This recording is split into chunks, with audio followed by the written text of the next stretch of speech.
Well, good morning. Yes, it's me, Kenny Polcari, your host of the party, and today is Monday, July 14th, 2025. And here are the things that you need to know to get your day started. Well, stocks and bonds struggled on Friday. Trump, well, he turns up the heat on tariffs, leaving Goldman Sachs surprised. Both Kevins are vying for position at the Fed. We'll talk about that in a moment. And Bitcoin kisses $121,000. And it is Bitcoin week in Washington, D.C. Oil is up, gold is up, and bond yields are higher. And what do we have for dinner tonight? We're going to have the New England Clam Chow-dah. Okay, so here you go. Trump turns up the heat on tariffs. The VIX rallies by 3%. The RSI signaled overbought. And don't forget that Goldman raised their outlook on U.S. stocks, telling clients to buy, which I told you was a screaming sell signal. They turn up the heat on JJ to cut rates. Trump once again telling us yesterday that the U.S. should have the lowest rates on earth, while Kevin Hassett, himself a potential Fed chair, tells us that Trump can in fact fire JJ. Bitcoin continues to push higher. This morning is trading at 121,000 and change. Remember, this is crypto week in Washington, D.C., so the focus is going to be squarely on anything crypto. Oil is rising on the idea that the U.S. is trying to stop the Russian energy exports to put pressure on Vlad to try to stop his assault on the Ukraine. And gold, that's rallying. Of course it's rallying. The tone is becoming once again more anxious. And what happens when it gets anxious? Gold rallies. And with that, stock and bonds sold off. On Friday, the Dow lost 280 points. The S&P down 20 points. The Nasdaq lost 45 points. The Russell lost 28 points. The transports, which had rallied nicely, gave back 107 points. The equal-weighted S&P lost 56, while the Mag 7 bucked the trend and, in fact, rose by 104 points. Now, look, again, for me, the media needs to pick a reason why stocks declined. And yes, you can point to all of the noise. But I'm only pointing to the chart. And the chart is telling us that stocks are in an overbought condition. Period. The end. You could take all the negative headlines and just throw them in there because that does support the move. But in fact, the chart is saying we're overbought. Bonds moved lower on Friday as well. The TLT down 1.4%, the TLH down 1.1%, and the Ag Index down 0.4.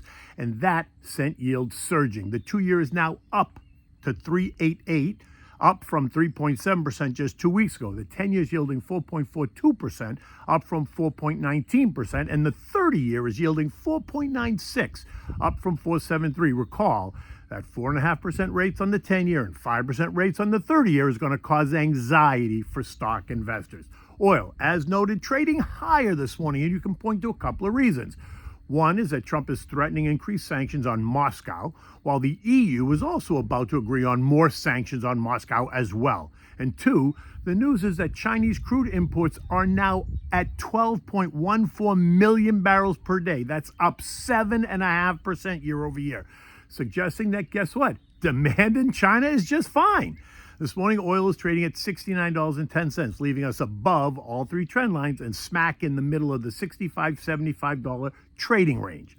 Gold also is trading higher as well. This morning, gold's up $14 at $3,377, putting us within striking distance of the June highs of $3,460. Again, if the tone becomes more anxious, gold will continue to rise. We've discussed this, and my sense is that the tone's going to remain elevated through the summer, and I think that's going to cause stocks to remain volatile and retreat.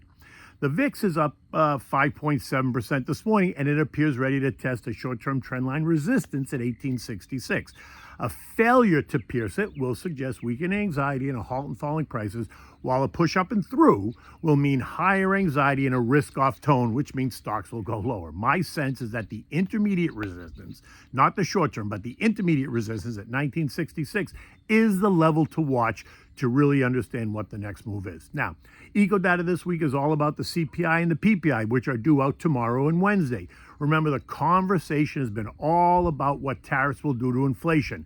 Many in the market, including the Fed, have been expecting to see tariffs increase inflation, but that has not happened as of yet, and recent CPIs, including the ones post-Liberation Day, have been cooler than expected. Now, estimates this month are expected to be, guess what, a bit hotter. Top line CPI up 0.3 month over month and up 2.6% year over year, both higher than last month. Core CPI month over month up 0.3 and year over year up 2.9%. Again, up over last month. This while the PPI on Wednesday, month over month and year over year, are both expected to be a bit lower. So what's that mean for the Fed? It means they're in a tough place, right? Expect the White House, though, to turn up the heat and jump up and down about how JJ's missing the boat and costing the country billions of dollars in interest payments because rates are, quote unquote, so high. Also, expect to hear more from potential candidates, Fed candidates, as they too vie for the nomination. Now, both Kevin Warsh and Kevin Hassett, both potential candidates, took to the airwaves all weekend last weekend, telling us why JJ and the whole cast of characters at the Fed need to go. Now, I'm still in the camp that the Fed is not cutting rates at month end, but pay close attention to what Nikki T and our friends at Goldman Sachs say over the next 2 weeks ahead of the Fed meeting.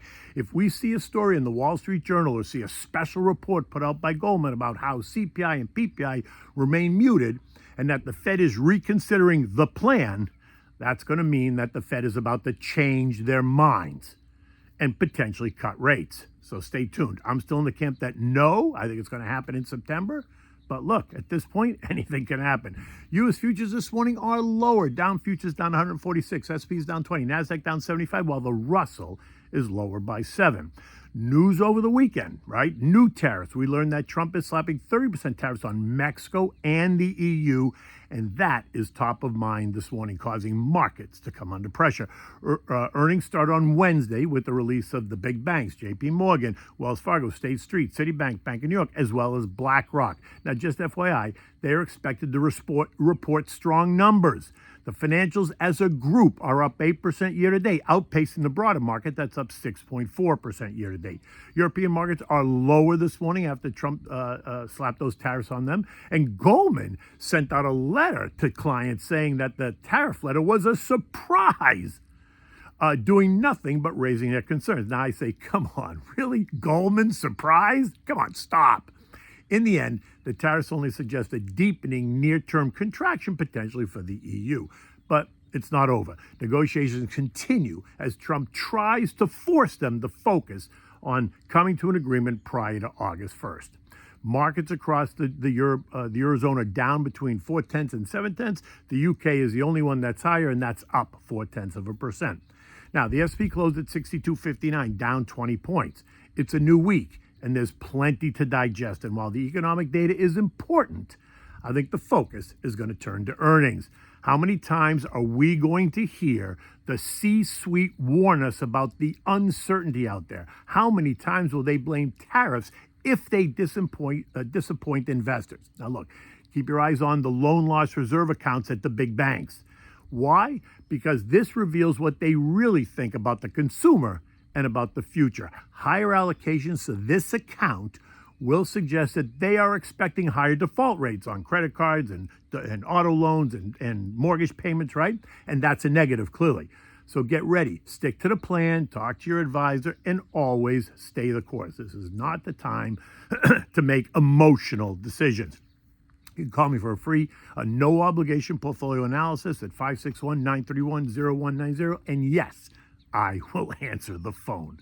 Okay, so what do we have for dinner tonight? Well, I'm here on Cape Cod, as you can see. Just out there is the Cape Cod Canal, and you can see the storm clouds are once again kind of overcast today. So let's see what kind of a day it's going to be. But in any case, we're going to have New England Clam Chow-dah. Now, I'm up in Cape Cod. It's my happy place, so we're happy to say Chow-dah. Now, for this, you need bacon, celery, onion, garlic, potatoes, water, clam juice, salt and pepper, flour, half and half, and chopped clams.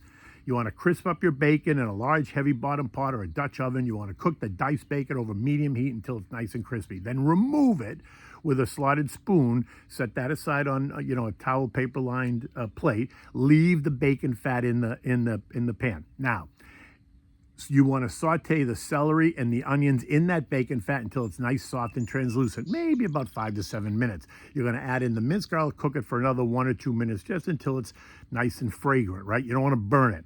Add the cubed potatoes to the pot, pour in 2 cups of water and both bottles of clam juice. Season it with salt and pepper, bring it to a boil, then reduce it to simmer. You want to cook those until the potatoes are fork tender, maybe 15 minutes. Depending on how big the cubes are, right? Smaller cubes are going to be less time. In a small bowl, you're going to whisk together the flour and 1 cup of half and half until it's nice and smooth, no lumps, right? Slowly stir this mixture into the chowder. Simmer it gently, stirring occasionally until the chowder thickens, maybe 5 to 7 minutes. Now you're going to stir in the chopped clams along with the juice that's in the bowl. Simmer that for another 5 to 8 minutes so the clams get it nice and juicy, and cook it through. If the chowder gets too thick, you can either add a little bit more half and half or add a little bit more water just to make your desired consistency. For extra richer flavor, you can always add a knob of butter. You know me, I'm all about the butter.